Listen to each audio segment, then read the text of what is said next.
영업 10년 만에 새롭게 단장한 업체. 새롭게 오픈을 하려고 전 재산을 쏟아부었지만 한순간에 물거품이 돼버렸답니다. 어느 날 유명 인터넷 카페 4곳에 올라온 고객의 불만 후기가 문제의 시작이었답니다. 웨딩업체의 평판은 순식간에 바닥으로 떨어지고 말았습니다.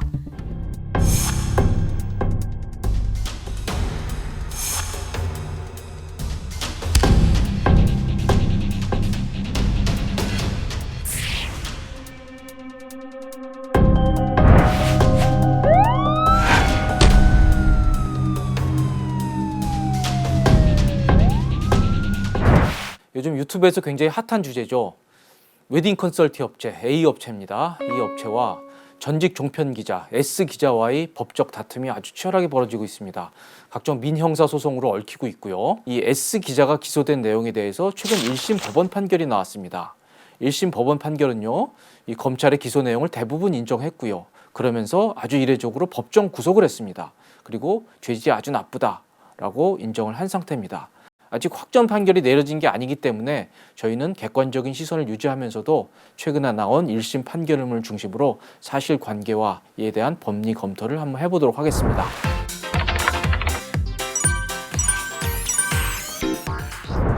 이건 판결문을 기초한 것이고요. 처음 발단은 2017년 8월 8일이었습니다. 이 피고인 S 전 기자죠. 피고인의 남동생과 수원에 있는 한 웨딩 컨설팅 업체 A업체와 컨설팅 계약을 맺습니다. 계약 금액은 100만 원이었고요. 그리고 예식 촬영 업체로 B업체가 결정이 됩니다. 즉 A업체는 웨딩 컨설팅 업체고요. B업체는 이 본식과 앨범 제작을 하는 그런 스튜디오 업체였습니다. 그리고 2017년 12월 23일 남동생이 결혼식을 올립니다. 결혼식 후에 2018년 1월경에 이 S기자가 예식 촬영을 담당했던 B업체에 항의 전화를 합니다. 결혼식 사진이 너무 마음에 들지 않는다. 이런 항의 전화를 하고요. 그리고 결국 그 문제가 잘 해결이 되지 않자 1월 31일 이 S기자는 컨설팅 계약을 맺었던 A업체에 사진이 마음에 들지 않는다는 항의를 메일 보냅니다. 그런데 A업체 대표는 여기에 답을 하지 않습니다. 그런데 바로 6월 16일, 그러니까 약 5개월 후입니다. 이 S기자가 항의 메일을 보낸 지 한 5개월 후쯤에 A업체가 고객들한테 메일을 발송을 합니다. 여기에 S기자는 굉장히 화가 났다고 합니다. 이게 나중에도 나오는데요. 결국 자기가 항의한 메일에는 답이 없다가 몇 개월 있다가 이런 광고성 메일을 보내는 거에 대해서 굉장히 화가 났다고 합니다. 광고성 메일을 받은 약 한 달 뒤, 그러니까 2018년 7월 20일경에 이 S기자가 네이버 카페 4곳에 무려 5개의 글을 올리게 됩니다. A업체와 B업체를 다 검열하면서요. 너무 사진이 엉터리다. 너무 사진이 마음에 들지 않는다는 비난성 글을 올리게 됩니다. 여기 보면요. 포토샵으로 얼굴이 거의 없어질 지경. 원래 이렇게 날 것 그대로 보내는 곳인가 싶어서 리터칭 받았는데 이런 내용들이 많이 나옵니다. 그리고 엄마는 무슨 앨범이 이렇게 어둡게 나왔냐며 인화가 잘못된 거 아니냐고 하심. 이런 이제 비판성 글을 올리게 됩니다. 자, 7월 20일 이 글을 업체는 접했고요. 이 업체 대표는 네이버에 항의를 해서 7월 22일 날 네이버에 의해서 해당 글은 비공개 처리가 됩니다. 그러자 S기자는 즉각 대응합니다. 바로 다음 날 네이버에 소명 메일을 보냅니다. 그리고 네이버는 30일 후 다시 재게시하겠다는 결정을 내립니다. 그리고 8월 22일 해당 글은 다시 올라가게 됩니다. S기자는 이 무렵에 이 A업체가 상호를 다른 상호로 바꿨습니다. 그럼 바뀐 상호까지 추가하면서 A업체를 비판하게 됩니다. 그리고 이에 대해서 A업체는 이 광고글을 올려서 해당 글을 밀어내기를 했다고 합니다. 광고글을 올리면 그 글이 이렇게 밑으로 내려가서 보이지 않도록 이렇게 밀어내기를 했다고 하는데 여기에 대해서도 S기자는 대응을 합니다. 카페 운영자한테 이건 광고글이라고 신고를 해서 바로 광고글을 삭제하게 된 겁니다. 결국 A기자가 올린 비난글들은 계속 그 카페에 머물게 된 겁니다. 이 글에 견디지 못한 A업체 대표는 S기자에게 전화를 합니다. 이게 8월 31일이었습니다. 해당 글이 다시 게시된 뒤 9일 후였네요. 글 삭제를 부탁을 했는데 S기자는 거절을 합니다. 게시글을 내리실 의향은 없으신지요? 제가 게시글을 왜 내려야죠? 플랜 언니, 이사님, 다 동원해가지고 다른 데 글쓰기 하셨구만요. 제 글 내리려고. 그 위에 덮으시려고. 제가 바본 줄 아세요? 그리고 결국 9월 10일 날 이 A업체 대표의 S기자는 다시 통화를 하는데요. 재촬영하고 그리고 앨범을 다시 만들어둔 조건으로 글을 삭제하겠다라는 약속을 받게 됩니다. 그 합의하는 과정에서요.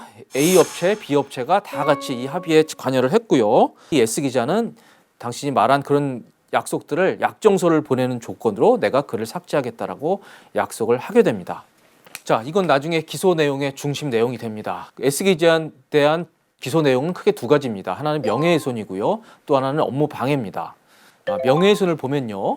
본식 촬영과 앨범을 담당했던 이 B업체는 S기자한테 다소 협조적이었다고 합니다. 그러니까 S기자는 9월 10일 날 이 문제의 글 6개에서 B업체는 명칭을 삭제해 줍니다. 그러면서 글을 살짝 고치는데요. 마치 A업체가 결혼식 촬영을 한 것처럼 글을 수정을 한 겁니다.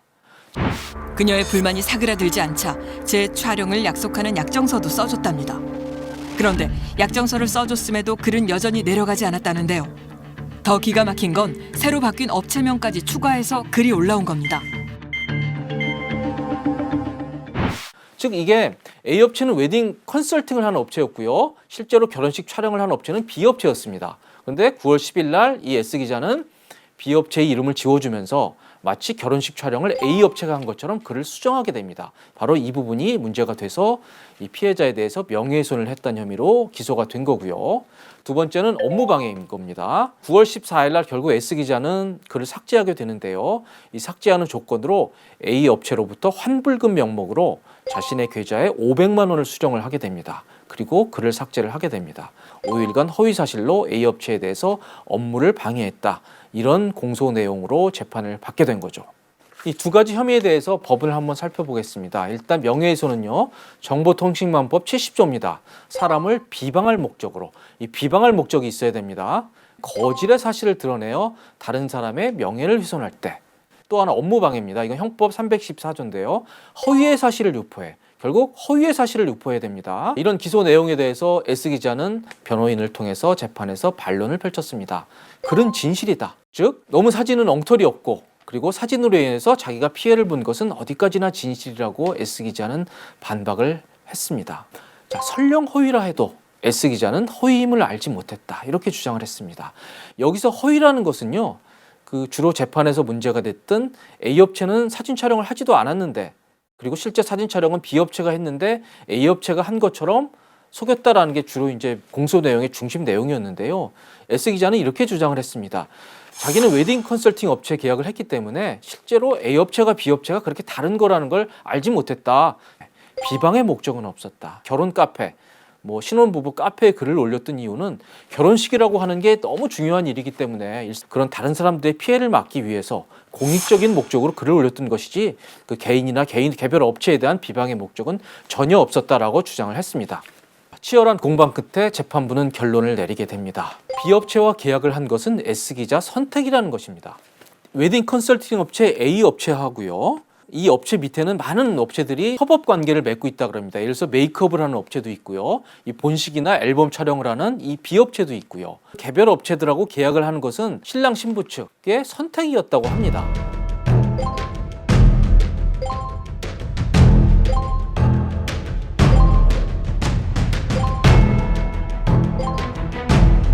(9월 10일) 날 앨범을 다시 제작해주는 조건으로 재촬영하고 앨범을 다시 제작해주는 조건으로 글 삭제에 합의하게 됩니다. 하지만 실제로 글은 삭제되지 않았고요. 이 S기자는 B업체만 삭제를 합니다. 결국 이게 정말 큰 문제가 됐습니다.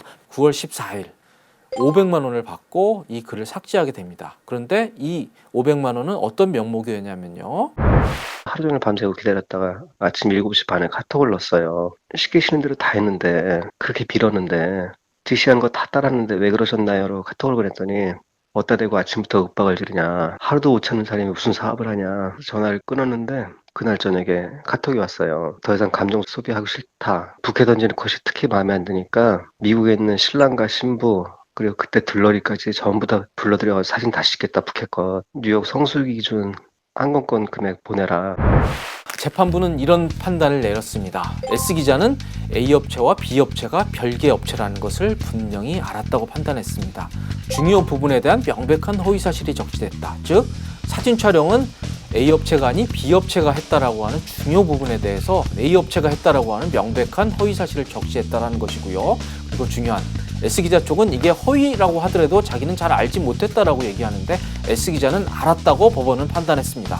그리고 글 게시는 개인적인 이유에 불과하다고 판단했습니다. 그래서 바로 공익 목적 주장은 재판부로서는 받아들이기 어렵고 오히려 비방의 목적이 있다고 본 것입니다. 그리고 이 비방의 목적이 있다고 본 큰 이유 중에 하나가 지급받은 돈이 500만 원이었고요. 이것은 컨설팅 금액의 무려 5배에 달한다. 이건 너무나 과한 금액이다.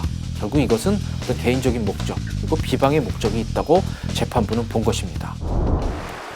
6개월 뒤에 폐업 결정했고요. 진행 중인 신랑 신부들 때문에 곧바로 폐업도 못했고 한 2년 가까이 매장 임대료랑 직원들 월급 주면서 행사 마무리하고 폐업한 지는 지금 한 4, 5개월 됐어요.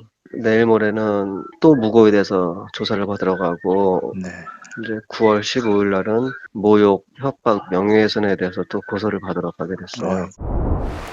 자, 선고 이유에 대해서 한번 보겠습니다. 우선 소비자 불만으로 포장했지만 이게 허위 사실에 불과하다. 따라서 명예훼손과 업무 방해를 했다는 겁니다. 인터넷 카페의 파급력이 워낙 막대합니다. 특히 웨딩 컨설팅 업체에 대한 비판을 혼수를 준비하는 그런 카페에 올렸기 때문에 너무나 큰 피해를 봤다는 것도 이번 법원 판결의 이유가 되겠습니다. 범행을 부인하고 반성을 하고 있지 않다라는 이유도 들었습니다. 이 A 업체 대표와 이 S 기자는 민형사 소송으로 지금 치열하게 다투고 있습니다. 우선 A 업체 대표가요, S 기자를 해당 글이 올라오자 명예훼손과 민사소송을 걸었고요. 그런데 처음 경찰에서 수사를 해서 혐의 없음으로 검찰에 송치를 합니다. 즉 검찰에 송치하자 바로 S 기자는 이 A 업체 대표에 대해서 무고, 그리고 모욕, 그리고 협박, 그리고 8천만 원 민사소송을 제기를 했습니다. 결국 양쪽이 형사와 민사로 아주 첨예하게 부딪히고 있었던 사안입니다. 이번 판결에서 변호사들한테 얘기를 들어보니까요. 바로 이 S 기자가 무고로 A 업체 대표를 무고로 고소한 것이 이번 판결에 큰 영향을 미치지 않았나 이런 분석들을 하고 있더라고요. 실제로 법원 판결문을 보면요. 피해자에게 심각한 피해를 입히고 있음에도 범행을 부인하고 반성하지 않아서 양형을 특별히 높일 수밖에 없다라는 이런 내용들이 담겨 있습니다. 그리고 피해자가 엄벌을 탄원하고 있고요. 그래서 법원은 이 명예훼손과 업무방해에 관한 한 둘 다 징역형을, 벌금이 아닌 징역형을 선택을 했고요. 결국 징역 8월에서 상단 징역 3년 3개월까지 선고가 가능한데 초범임을 감안해서 징역 선고했고요. 그리고 바로 선고와 동시에 법정 구속을 하게 됩니다. 이번 판결에 대해서 법조계에서는 상당히 이례적이라는 평가도 나오고 있습니다. 이 명예훼손과 업무방해가 실형이 거의 나오지 않는 범죄거든요. 그럼에도 불구하고 실형을 선고했고 바로 법정 구속을 하고 더구나 이렇게 양측에서 굉장히 사실관계나 이런 것들을 놓고 다투고 있는 상황에서 굉장히 이례적인 판결이라고 평가를 하고 있습니다. S 기자는 바로 선고가 난 다음 날 항소를 했고요. 변호사를 알아보고 있는 걸로 알고 있고요. 안타깝죠. 그렇죠. 뭐 사실과 달리 뭐 좀 인정된 부분도 있는 것 같아가지고 안타까운 마음인데 뭐 네. 제가 뭐 판결에 대해서 구체적으로 뭐 이렇게 뭐 제가 뭐 말씀드리는 거는 의미가 없을 것 같고요. 네. 맞지 않는 것 같고요. 아마 새로운 변호사를 선임을 하면은 그쪽에서 뭐 이렇게 뭐 입장을 표명한다면 아마 그쪽에서 표명을 하는 게 맞을 것 같아요. 자, 그럼 민사소송은 어떻게 결론이 날까요? 제가 변호사 몇 분한테 여쭤봤습니다. 일단 이번 형사 판결이 1심이긴 하지만 굉장히 민사소송에 작지 않은 영향을 미칠 것이다. 만약 이번 형사 판결이 그대로 확정이 될 경우에 민사소송에서는 A 업체 대표가 승소할 것이 유력하고요. 우선 A 업체 대표가 이긴다 그러면 위자료는 쉽게 인정이 될 것 같다고 합니다. 한 500만 원에서 1000만 원 정도는 쉽게 인정이 될 것이고요. 이제 문제는 손해배상입니다. 손해배상이 인정되기 위해서는 이 업체의 손해액이 정확히 입증이 돼야 되는데요. 과연 이 글로 인해서 어느 정도 영업 방해를 받는지 입증하기가 조금 어려울 수도 있다. 라고 얘기를 합니다. 그래도 최근 법원 추세는요, 아주 명확하게 입증을 하기보다는 어느 정도 좀 입증 책임을 완화해서 어느 정도 손해가 예상이 되면 또 손해배상을 인정을 해주는 그런 판례를 많이 내놓고 있다고 합니다. 이것도 이제 일반 손해, 특별 손해 이렇게 나눈다고 하는데요. 영업 손실의 경우에는 아마 그 영업 손실이 인정이 되면 일반 손해는 받을 수도 있다고 봅니다.